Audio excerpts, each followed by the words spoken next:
E a nós, dando sequência a esse capítulo, coube falar um único item, que é o item 4, que chama-se Missão dos Espíritas, que é uma mensagem... Vamos pegar aqui. Agora não quer passar. Bom, vamos lá. Falhou. Que é uma mensagem desse espírito aqui, Erasto. Esse espírito que deu essa comunicação em Paris em 1863, quando Kardec estava lá reunindo as informações para escrever, publicar depois as obras espíritas, né, as 5 obras que formam o chamado Pentateuco Kardeciano. Então, Erasto deu numa das reuniões, esse espírito chamado Erasto deu essa comunicação. Ele se identifica ali como Erasto, protetor do médium, do caso do médium que estava psicografando a mensagem, não de Allan Kardec no caso, né? E ele fala nessa mensagem o que é a missão dos espíritas, né? Erasto coloquei a foto dele ali que a gente pega, a gente não sabe se era assim, né? Tira da internet, mas enfim. Ele era discípulo de Paulo, então nas viagens de Paulo, que Paulo fazia para divulgar o Evangelho, dentre os seus colaboradores, Erasto era um desses colaboradores, né? Tinha lá Timóteo, né, Erasto e outros lá que ficavam lá, Lucas, né, que era médico. Enfim, tinha uma equipe de pessoas que ali ficavam junto com Paulo e Erasto era um desses trabalhadores. Por isso que eu escrevi ali, discípulo de Paulo, né? Do apóstolo Paulo, de São Paulo, né? Aí ele começa dizendo assim, nesse item 4 lá: não percebeis desde já a formação da tempestade que deve arrebatar o velho mundo e reduzir ao nada a soma das perversidades terrenas? Louvai ao Senhor, vós que colocastes vossa fé na sua soberana justiça, e que novos apóstolos da crença revelada pelas proféticas vozes superiores, e de pregar e ensinar o novo dogma da reencarnação e da elevação dos espíritos, à medida que cumpram, bem ou mal, suas missões e tenham suportado suas provas terrenas. Então, ele ali já começa fazendo um alerta, né, que já se aproxima um novo tempo da Terra, né? Nós estamos aí falando, nós estamos aproximando de um momento de regeneração, né? Que a Terra está passando, desde a chegada do Cristo, a Terra vem passando por essa lenta transformação para um novo momento, né? O pessoal fala era de Aquários e tal, né? A Terra vai passar a ser um planeta de regeneração. Hoje nós somos um planeta de expiação e provas, né? Onde ainda o mal impera sobre o bem, dá mais maldades do que o bem na Terra, né? Mas então, lá em 1863, Paulo já começa falando, né? Desse velho mundo, né? Que isso tudo vai acabar um dia, né? E ele diz que nós devemos louvar ao Senhor, nós espíritas, né? Porque nós cremos na reencarnação e na elevação dos espíritos. De que maneira os espíritos se elevam? À medida que cumpram bem ou mal as missões que tenham suportado suas provas terrenas. Já nos dizendo que estamos aqui para avançar e melhorar espiritualmente. E conforme nós fomos suportando, vivenciando, experienciando as nossas provas, nós vamos nos melhorando, nós vamos evoluindo, né? Resignadamente, né? Aguentando aí os percalços, os sofrimentos que a vida vai nos oferecendo, né? Porque afinal de contas, num planeta de expiação e prova, não há aquele que não sofra, né? Às vezes não sofre a necessidade material, mas sofre de uma outra coisa, um outro tipo de dor, um outro tipo de sofrimento emocional, enfim. Uma coisa que é comum a todos nós é passarmos por algum tipo de dor e sofrimento aqui na Terra, né? Então podemos dizer que ainda não é um planeta onde nós somos plenamente felizes o tempo todo, 24 horas por dia, o tempo todo feliz. Temos um momento ou outro de alegria aqui, né? E alguns de sabores e, no geral, nós temos, na verdade, mais que agradecer do que de reclamar ou de maldizer. Mas a Terra ainda não é esse planeta maravilhoso, né? E a gente ainda passa por muitos sofrimentos e muitas dificuldades. E ele está falando que a doutrina espírita é essa, né? Que vem ensinar esse novo dogma, nessa nova verdade, falar da reencarnação, né? Que não é só uma vida que a gente tem, que já tivemos outras e teremos muitas mais oportunidades de nos melhorarmos à medida que formos reencarnando, né? Desencarnando e reencarnando. Então ele faz primeiro esse chamamento, essa informação aí para a gente muito importante. E aí ele começa a falar que a missão dos espíritas é pregar. Então eu coloquei ali, ide pregai. Então ele diz assim, não vos assusteis mais, não temam, não fiquem preocupados, né? As línguas de fogo estarão sobre vossas cabeças, né? Fazendo uma referência ao Pentecostes, né? Que é quando os apóstolos receberam lá a manifestação do chamado Espírito Santo, né? Falaram em línguas, profetizaram e fizeram diversas coisas, né? O famoso dia do Pentecostes, né? Onde houve a manifestação do Espírito Santo, chamam as línguas de fogo, né? A gente vê em alguns quadros a representação, né? Um foguinho assim na cabeça das pessoas, que seria a manifestação do Espírito Santo. E nós dissemos que foi ali um momento em que houve, né? Muitos acontecimentos mediúnicos aconteceram, muitos espíritos, na verdade, se manifestando pela nossa interpretação, né? Não deixa de ser espíritos santos, né? Mas no plural e não um só. Então, ele diz lá, os verdadeiros adeptos do espiritismo, vós sois os eleitos de Deus. Ide e pregai a palavra divina. É chegada a hora em que deveis sacrificar vossos hábitos, vossos trabalhos, vossas ocupações fúteis para a sua propagação. Ide e pregai. Os espíritos elevados estão convosco. Ele está nos afirmando, né? Por certo, falareis a pessoas que não querem ouvir a voz de Deus, pois essa voz incessantemente os faz lembrar da abnegação. Então, nem todo mundo na Terra está preocupado, né, com elevação espiritual, com escola de estudos espírita, com buscar a evolução, com se espiritualizar, dizendo que não é, no geral, na maioria das pessoas, uma preocupação, né? uma prioridade da vida terrena, né? Hoje não é, né? A gente nasce, cresce, vai vivendo a vida, mas não tem esse despertar, às vezes ele acontece mais tarde na vida, né?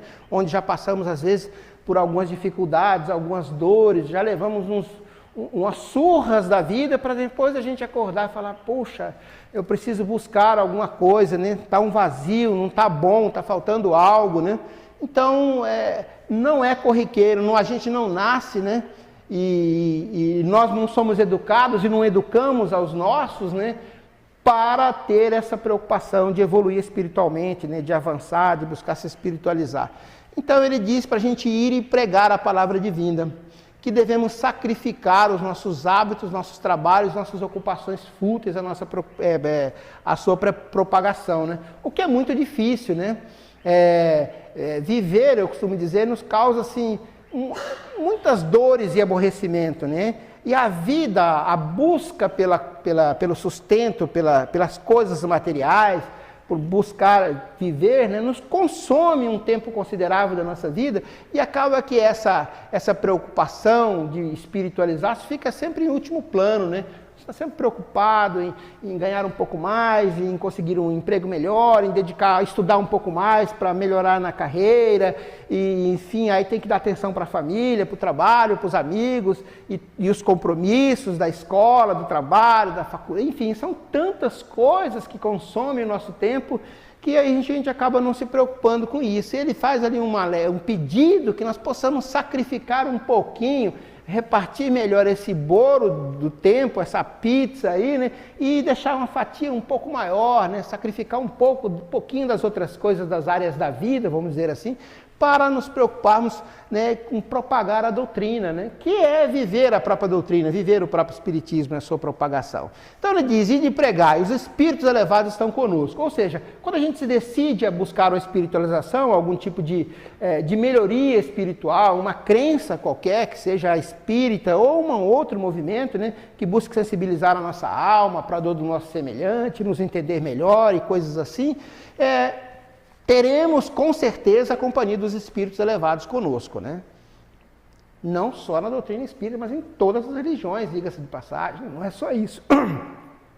Então, se eu busco seguir verdadeiramente ao catolicismo, ou presbiteriano, ou evangelho, Assembleia de Deus, seja lá qual for a denominação, ao budismo, e se aquilo for sincero, se eu não estou numa busca verdadeira, me identifico com aquilo, gosto das pessoas, está me fazendo bem, está me transformando como pessoa, eu terei a companhia dos bons espíritos, porque eles não estão preocupados se somos espíritas, ou se somos isso, ou se somos aquilo. Estamos preocupados com o que vai no nosso coração. Qual é a nossa intenção, a verdadeira intenção, né? Porque os gestos exteriores não contam nada. O que conta são as verdades internas, a nossa consciência e o nosso coração puro. Então, não estão só com os espíritas, os espíritos elevados, mas com todos nós. Mas especificamente nós estamos falando da doutrina, porque traz uma concepção diferente das coisas. Avança um pouco mais. Por certo, falareis a pessoas que não querem ouvir. Então, muitos não estão preocupados, né, como eu já falei. E às vezes, essa decisão, né, faz lembrar da abnegação. Então, às vezes, nós não queremos deixar aquelas coisas que nós fazemos e que gostamos de fazer para dedicar um tempo. Então, suponhamos que eu tenho uma atividade no sábado, bem nesse horário que o Rafael falou, que é a escola de estudos espírita. Nossa, como que eu vou fazer? Eu gosto tanto, bem nesse horário, das 5h30 às 8h30. Tem um negócio que eu vou fazer lá, jogar squash com os meus amigos, sei lá, alguma coisa que você faz, se te dói, você vai ter que abandonar, deixar aquilo. Então, quando a pessoa pensa, mas eu vou fazer, mas eu vou ter que me abnegar, vou ter que abrir mão, vou ter que fazer algo, e aí a gente acaba deixando para lá. No ano que vem eu começo. E não começa nunca, e aí a gente é surpreendido, né? E aí, quando a gente acorda, está lá do outro lado. Muito bem, e ele continua falando, certamente falarei com pessoas que não quererão ouvir a palavra de Deus, pois ela recomenda renúncia constante, já falamos, renúncia, né? Repartir melhor o tempo, dedicar um pouco mais para Deus, para as pessoas, para a caridade. Pregareis o desinteresse aos avarentos, a abstinência aos devassos, a mansidão aos tiranos domésticos e aos opressores. Palavras perdidas? Talvez, mas o que importa? É preciso regar com o vosso suor o terreno que deveis semear, pois ele apenas frutificará e produzirá sob os constantes esforços da enxada e do arado evangélicos. Ide e pregai. Então ele diz, né? Parece um esforço em vão fazer essas pregações, né? A evangelização das crianças, dos adultos, aqui por exemplo no sábado de manhã, ou falar em algum lugar qualquer, ou dar a nossa contribuição para uma pessoa que precisa, enfim, levar através do nosso exemplo, nosso comportamento, também o evangelho, que eu acho que é a melhor forma, né, de pregação. Então ele diz assim que é preciso regar com o vosso suor o terreno que deveis semear. E aqui em Cuiabá, com o calor que faz aqui, suor aqui não vai faltar, principalmente se a gente vier sábado de manhã aqui e sair para fazer a campanha, né, vai suar bastante, graças a Deus. Então frutificará e produzirá sob os constantes esforços da enxada e do arado dos evangélicos. Então é um convite ao trabalho, né? A doutrina espírita tem esse chamamento sempre para o trabalho. Para o trabalho em prol do nosso semelhante, em prol da mudança do mundo, né? Como é que muda o mundo? Mudando a mim mesmo e aqueles que estão mais próximos de mim. A minha realidade ali, o meu entorno, dentro da minha casa, com os meus vizinhos, com os meus colegas de trabalho, com a casa espírita, né? Então é assim que a gente transforma o mundo, né? Então ele continua, ide e pregai. E aí, continuando, que importam as ciladas que armarem no vosso caminho, né? Apenas os lobos caem na armadilha de lobos, pois o pastor saberá defender suas ovelhas das fogueiras, do sacrifício. Ide, homens confiantes perante Deus, mas felizes do que São Tomé, que acreditais sem precisar ver, e aceitais os fatos da mediunidade, até mesmo quando nunca conseguiste obtê-los por vós mesmo. Ide, Espírito de Deus vos guia. Né? Então, mesmo que a gente não tenha sido beneficiado, que não vejamos espíritos, que não ouçamos espíritos, que não recebamos cartas, que não tenhamos essa comunicação direta, né? Então, muitos de nós ainda não têm essa comunicação, ninguém vê espírito, ninguém conversa com espírito o tempo todo, não vê o mundo espiritual, não vai ao nosso lar quando dorme, mas mesmo assim a gente estuda e vai reforçando a nossa fé, que a vida continua, que o mundo espiritual é maravilhoso para aqueles que bem viverem da terra. E assim ele diz que nós que somos felizes porque não somos como São Tomé, né? Que não precisamos nem ter uma manifestação mediúnica ou um milagre, entre aspas, para a gente acreditar. Não precisa. Né? E de pregar, o Espírito de Deus vos guia, né? As chamas estão sobre sua cabeça, os Espíritos elevados estão convosco, né? E aí, a fé é a virtude que desloca montanhas, disse Jesus. Todavia, mais pesado do que as maiores montanhas, jazem depositado nos corações dos homens a impureza de todos os vícios que derivam da impureza. Parti então cheios de coragem, para removerdes essa montanha de iniquidades, que as futuras gerações só deverão conhecer como lenda, do mesmo modo que vós, que só muito imperfeitamente conheceis os tempos que antecederam a civilização pagã. Então hoje a gente ouve falar de coisas que aconteciam e fala, nossa, como que o povo era bárbaro, como que fazia isso, né? Talvez daqui algumas encarnações para frente, né, nós vamos olhar para trás, para o futuro da humanidade, para como aconteciam as coisas aqui na Terra, e vamos falar, nossa, como a gente fazia isso há um tempo atrás, né? Então, à medida de que a gente vai se melhorando, a gente vai deixando de fazer certas coisas e vamos nos melhorando, né? Então, as maiores montanhas são as nossas são os nossos defeitos, né, que jazem nos corações dos homens, nos nossos corações, né? Aí que está a maior virtude, é fazer a nossa purificação, é nos tornarmos pessoas melhores. E de pregai, e depois levando a palavra divina aos grandes que a desprezarão. Não querem saber de religião, de espiritismo, ninguém quer saber dessa conversa. Aos sábios que exigirão provas, né? Tem provas, qual o método científico para usar, para que você usou, essa mediunidade, isso na conversa, não existe. Enfim. Aos simples e pequeninos que a aceitarão. Porque, principalmente entre os mártires do trabalho, desta provação terrena, encontrareis entusiasmo e fé. Eles, esses pequeninos e mártires do trabalho, né, receberão alegremente, agradecendo, louvando a Deus a consolação divina que lhes oferecerdes, e baixando a fronte renderão graças pelas aflições que a terra lhes reservou. Então, como é que pode, né? Às vezes muitos dizem que o espiritismo é a doutrina do sofrimento, né? Que o espírito tem que sofrer, porque tudo no espiritismo é sofrer. Nós cantamos as músicas aqui, né? Muitas delas falam de sofrimento e tal. Mas não é isso, a doutrina espírita não prega o sofrimento, ela tem uma ótica diferente sobre a dor e o sofrimento, que traz consolação para as pessoas, né? E quem são os mártires? Eu fui pesquisar ali, né, entre os mártires do trabalho, né, está escrito ali, principalmente entre os mártires do trabalho. Vou falar um pouco de mártires aqui. É uma palavra grega que vem de martíros, significa testemunha. Pessoa submetida, o mártir é pessoa submetida a suplícios ou mesmo à morte, pela recusa de renunciar à fé cristã, ou qualquer dos seus princípios. Veja bem que não é a fé espírita, gente, é a fé cristã. Todos somos cristãos, acreditamos em Jesus Cristo e nas verdades que Ele deixou no seu Evangelho. Pessoa que sofreu tortura ou mesmo morte por não renunciar a qualquer outra crença religiosa ou política. Então, ele não só é a pessoa que sofre por uma crença, mas para não renunciar dessa crença. E aí, nesse sentido, no livro 50 anos depois, que é um dos livros que a gente estuda aqui na Escola de Estudos Espíritas, aqui conta a vida de Célia, mas no começo do livro fala de Nestório, né? Que foi Públio Lentulus no livro há 2000 anos, né? E aqui é como se fosse uma continuação, o livro 50 anos depois. E aqui Públio Lentulus vem reencarnado como um Nestório, como um escravo romano, né? E ele tem um filho, se chama Ciro. E aí, em certa altura do livro aqui, eles são capturados pelos romanos, né? E que os romanos querem que eles renunciem ao cristianismo, que abandonem a crença cristã, que neguem ao Cristo, né? E eles não renegam, eles não abjuram ao Cristo, né? São presos, ele e o filho. Depois, mais para frente, no outro capítulo aqui, eles vão ser sacrificados, né? Vão ser martirizados, né? Morrem como mártires.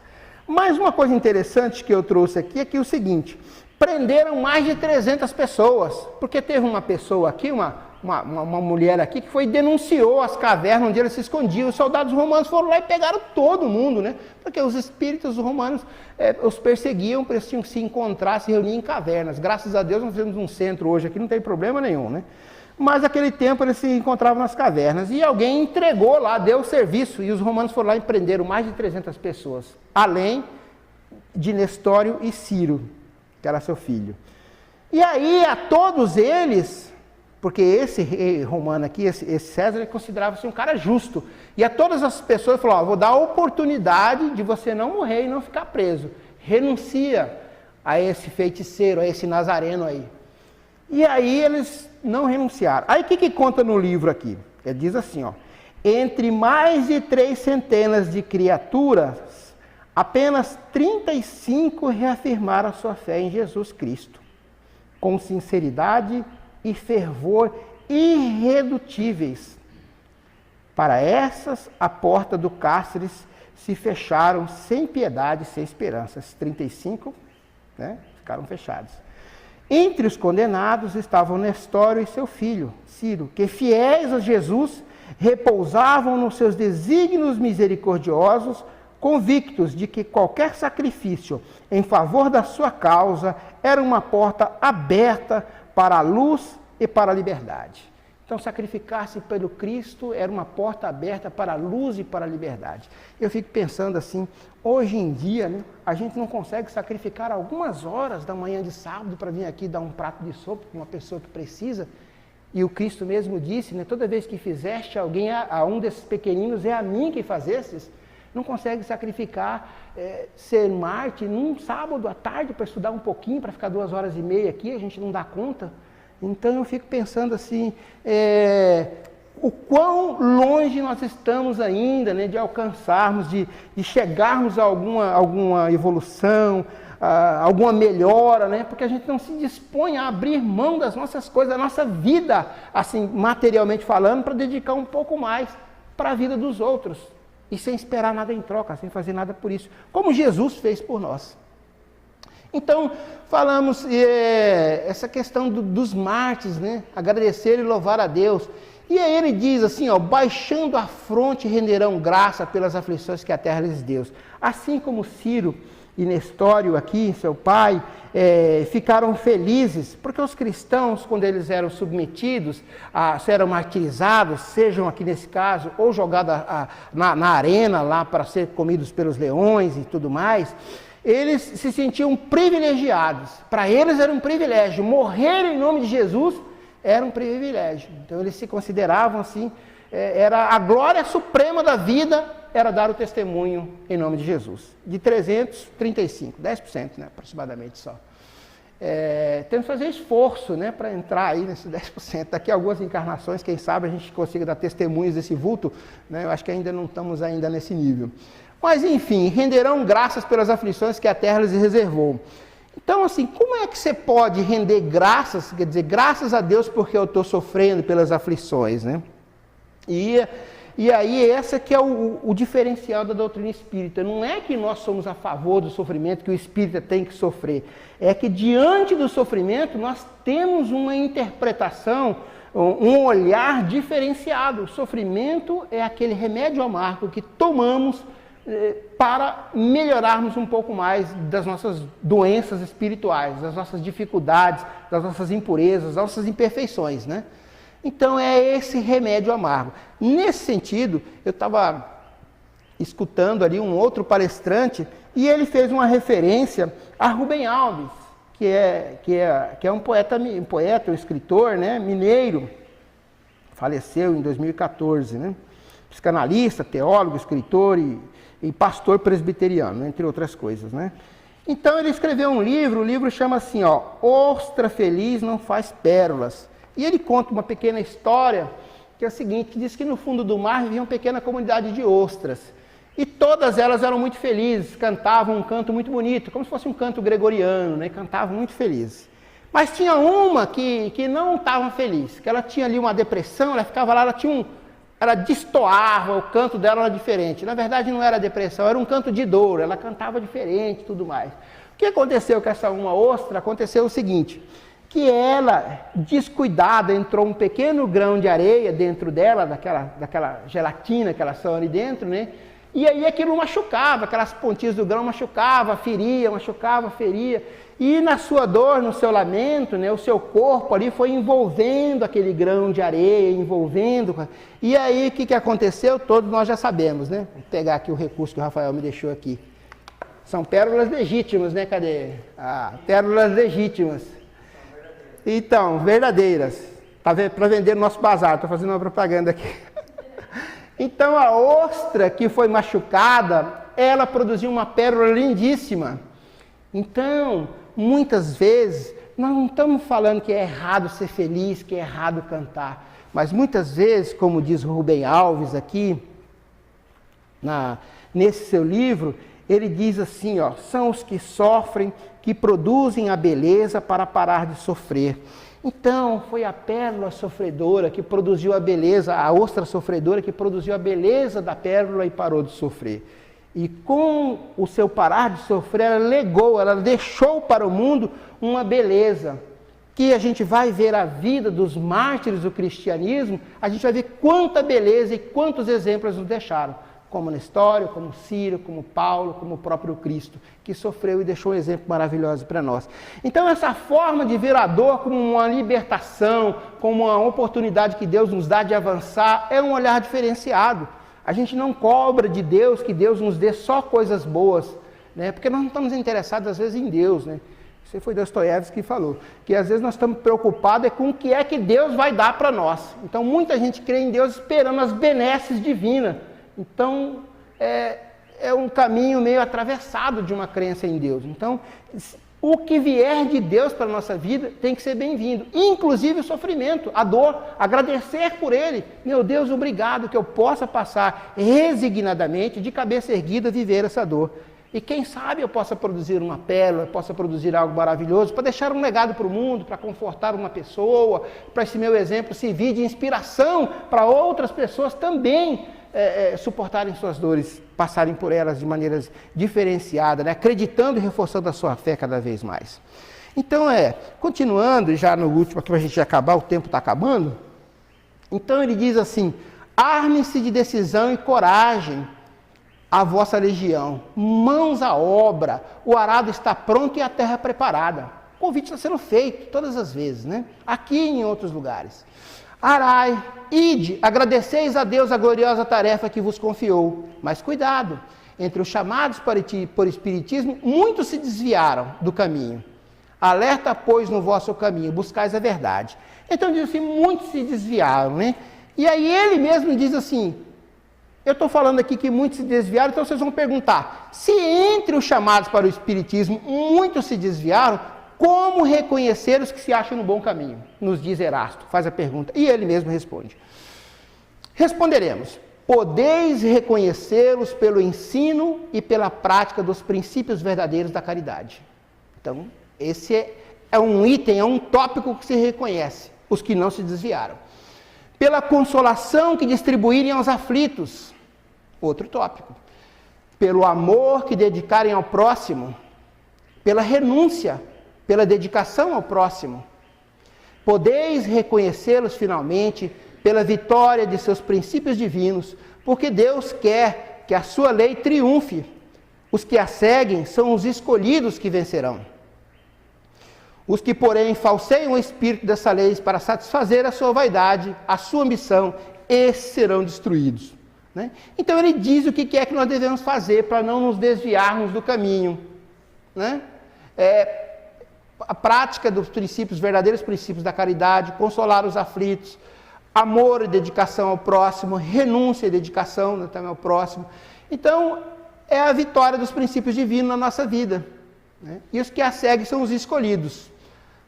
E os que não seguem, que falseiam o seu espírito, às vezes que usa da palavra de Deus, da religião para outras coisas, dos ensinamentos de Jesus com outros para fazer outras coisas, para satisfazer a vaidade e outras coisas, a ambição, enfim, esses serão destruídos. Destruídos, né? Não é que vai ser destruído, Deus vai pegar essa pessoa, vai matar essa... Não é nada disso. Destruídos no seu orgulho e na sua vaidade, porque mais cedo ou mais tarde, como diz aqui, todos nós vamos desencarnar, todos nós vamos morrer algum dia. E no mundo espiritual não existe, lá do outro lado da vida, né, não tem como se esconder da verdade. Lá nós somos quem verdadeiramente somos. Quem é que vai nos destruir? Quem é que vai nos acusar? A nossa consciência.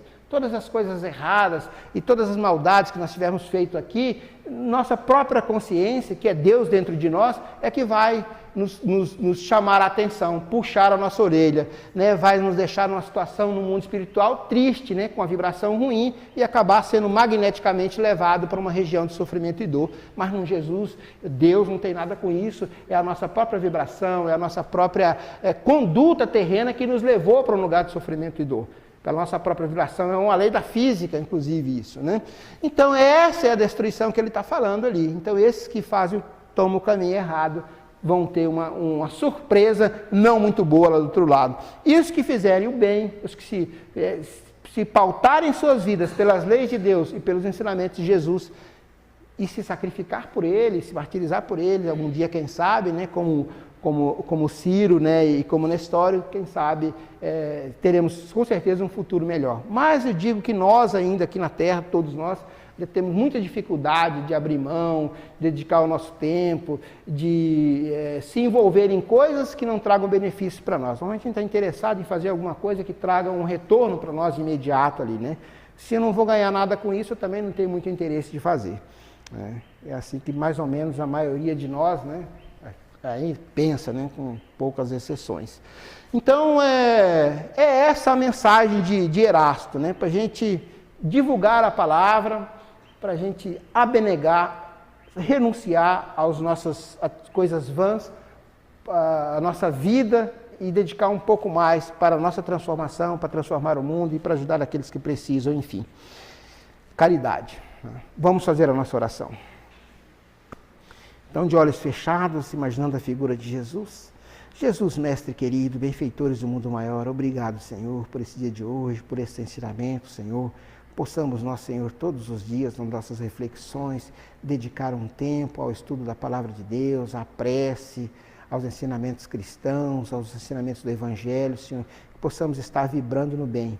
Abençoa, Pai, o nosso dia de hoje, a nossa noite, abençoa os nossos familiares, abençoa a nossa semana, que possamos estar na companhia dos bons espíritos hoje na nossa noite de sono, que Jesus tenha misericórdia das nossas faltas, da nossa pequenez, das nossas impurezas, imperfeições, e tenha misericórdia de nos ajudar, com a presença dos nossos anjos da guarda, a nos intuir, a nos orientar, e que possamos assim, Senhor, nessa caminhada terrena, melhorar um pouquinho mais, e nas próximas vidas ir avançando sucessivamente para um dia a gloriosa perfeição a que todos nós estamos destinados. Obrigado, Jesus, fica conosco agora e sempre, que assim seja.